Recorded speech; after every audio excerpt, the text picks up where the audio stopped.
ওই কথা শুনে কি কও? রোজার রেত কিন্তু গেল গা, কুরবানি এদের আছে আর 1 মাস। তোর বোন মাগনে কিন্তু কাপড় কিনে দেন কোথাও।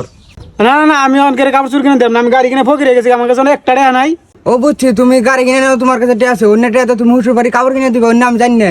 তুমি যাম না তাই বাবার কাছে, আমি কেড়ে কাপড় টাপড় কিনে দেব না, তুমি বাবার কাপড় চুর কিনে দিবার কৌকা। ও শুনছাও না কোনে গেলা, বাইরে আছে বান্দরা মানে কেমন লাগাইছে।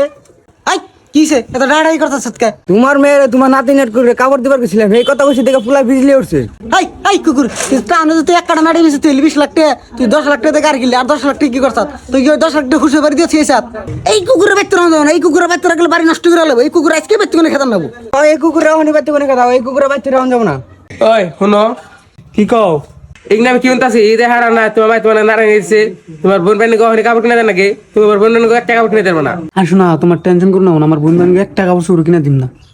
ভাই তুই কি হইতেছে না হইতেছে আমি কিন্তু জানি না। আমার বাবা তো একবার কইছে কাপড় কিনে দেন, আর কইছে কর নাকি, তাহলে কথা খারাপ হবো। আর শোনা, তুমি আমার একবার গেছো, তাই আমার মনে আছে আমি বাজার থেকে শপিং টপিং করে তুমি বেতনে দিয়েছি। দিয়েছে তাহলে ভালোই হয়েছে, আমি আর তোমার কত কিছু কইলাম।